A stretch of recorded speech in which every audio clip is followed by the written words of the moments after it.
సిద్దిపేట జిల్లాలో ప్రముఖ పుణ్యక్షేత్రమైన కొమరవెల్లి శ్రీ మల్లికార్జున స్వామి కళ్యాణ మహోత్సవం అంగరంగ వైభవంగా నిర్వహించారు ఆలయ అధికారులు. ఈ కార్యక్రమానికి దేవాదాయ శాఖ మంత్రి కొండా సురేఖతో పాటు ఎమ్మెల్యే చామకూర మల్లారెడ్డి, కాంగ్రెస్ పార్టీ జనగామ జిల్లా ఇన్ఛార్జి మాజీ ఎమ్మెల్యే కొమ్మూరి ప్రతాప్ రెడ్డితో పాటు పలువురు ముఖ్య నేతలు హాజరయ్యారు. ఈ సందర్భంగా రాష్ట్ర నలుమూలల నుంచి తరలివచ్చిన భక్తులకు సకల ఏర్పాట్లు చేశారు ఆలయ అధికారులు. అదేవిధంగా ఎలాంటి అవాంఛనీయ సంఘటనలు చోటు చేసుకోకుండా సిద్దిపేట సిపి ఆదేశాల మేరకు ఏసీపీ సదానందం ఆధ్వర్యంలో చెర్యాల సర్కిల్ ఇన్స్పెక్టర్ శ్రీనుతో పాటు కొమరవెల్లి చెర్యాల ఎస్ఐలు పటిష్ట బందోబస్తు నిర్వహించారు.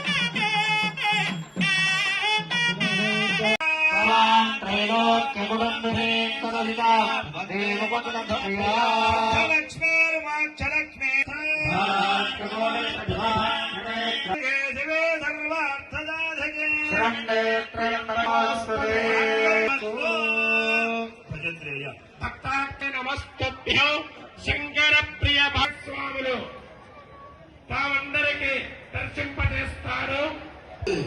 ఆ యొక్క మంగళ సూత్రాలను అర్చక స్వామి వారు గౌరీ పూజ అయిపోయిన తర్వాత మన ఇంట్లో ఎలాంటి సౌభాగ్యం కూడా కేవలం ఈ మంగళ సూత్ర దర్శనం చేతనే ఆ పాపాలన్నీ కూడా ఏం కావాలయ్యా అంటే భక్తి అనేటువంటి సూత్రం కావాలి. మనమందరం ఆ పరమాత్మనికి మొక్కుకొని మొక్కులు తీర్చుకోవాలని తెలియజేస్తూ వచ్చినటువంటి భక్తులు, రాజకీయ నాయకులు వారికి శ్రేష్టాష్టాంగ ప్రణామాలు అర్పిస్తూ వారి కృతజ్ఞతలు జరుగుతూ ఉన్నది.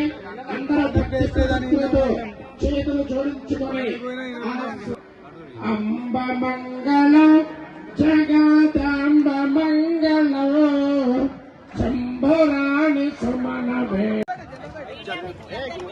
నమస్కారం.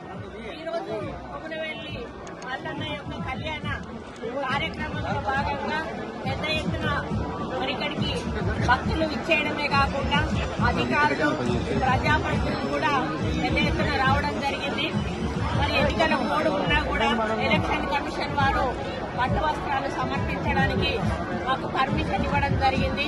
మరి దాంట్లో భాగంగా ఈరోజు మా చేతుల మీదుగా స్వామివారికి పట్టు వస్త్రాలు సమర్పించడమే కాకుండా అంగరంగ వైభవంగా జరిగినటువంటి కొమరవెల్లి మల్లికార్జున స్వామి మరి కళ్యాణాన్ని కన్నులారా తిలకించి మరి ఇప్పుడే అయ్యగారు చెప్పారు.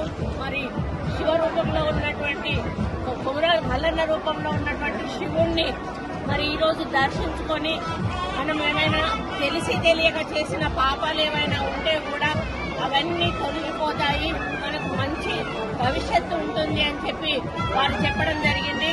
మరి చాలా ప్రశాంతంగా కళ్యాణం జరగడం చాలా హ్యాపీగా ఉంది.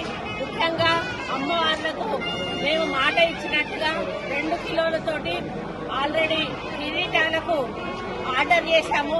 అది మనకు లాస్ట్ వరకు బ్రహ్మోత్సవాల వరకు కూడా కిరీటాలు రావడం జరుగుతుంది. అదేవిధంగా పల్లకి పోయి ఏదైతే ఉందో అది కూడా ఉడెంతో ఉంది, దానికి కూడా వెండి తాపడం కూడా చేపించాలని చెప్పి ఆదేశించాము. కాబట్టి బ్రహ్మోత్సవాల సమయానికి అమ్మవారి కిరీటాలు ఆ వెండి తాపడంతో పల్లకి కూడా తయారయ్యే అవకాశం ఉంది.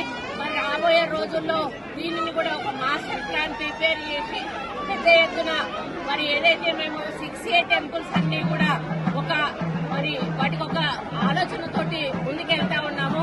ముఖ్యమంత్రి గారు ముఖ్యంగా టెంపుల్స్ అభివృద్ధి అనేది, టెంపుల్ టూరిజం అనేది డెవలప్ చేయాలనే ఒక లక్ష్యంతో మరి అన్నింటి కూడా DPR మాస్టర్ ప్లాన్ ప్రిపేర్ చేయమని చెప్పారు. ఇప్పటికే చాలా టెంపుల్స్ చేశాము. అవి ఒక తుది దశకు రావాల్సి ఉంది. వచ్చినప్పుడు తప్పకుండా వాటిని కూడా ముందుకు తీసుకెళ్తాము. అదే పద్ధతిలో గొల్ల కుర్మలు పూజించేటువంటి కొమరవెల్లి మల్లన్న టెంపుల్ ని కూడా పెద్ద స్థాయిలో ముందుకు తీసుకెళ్తాము. మరి రేపు జరగబోయే సమ్మక్క సారలమ్మ జాతర పండగ కూడా మరి మీరు చూశారు.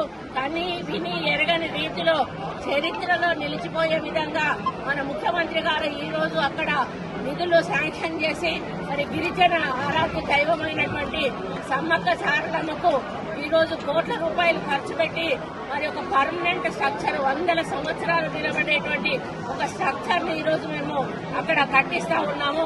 కాబట్టి మన ముఖ్యమంత్రి గారికి దేవుళ్లను, అదేవిధంగా పేదలను మరి ఏ విధంగా పరిపాలించాలి అనేటువంటి ఒక ఆలోచనతో ఆయన ముందుకెళ్తా ఉన్నారు. విద్య వైద్యం కూడా వారు ఒక ప్రత్యేక దృష్టి తీసుకుంటా ఉన్నారు. అదేవిధంగా స్పోర్ట్స్ కు కూడా ప్రత్యేక స్థానాన్ని ఇవ్వాలని చెప్పి మరి ఫ్యూచర్ సిటీలో కూడా మనం చూసాము మొన్న. మరి కాబట్టి రాబోయే రోజుల్లో తెలంగాణను రైజింగ్ తెలంగాణ నెంబర్ 1 గా మరి 2047 $3 ట్రిలియన్ ఎకానమీ లక్ష్యంగా ముందుకు పోతున్న శుభతరుణంలో ప్రజలందరి ఆశీర్వాదము, వాళ్లతో పాటు మీ పత్రికా సోదరుల ఆశీర్వాదం కూడా ఉండాలని కోరుకుంటూ సెలవు తీసుకుంటాం.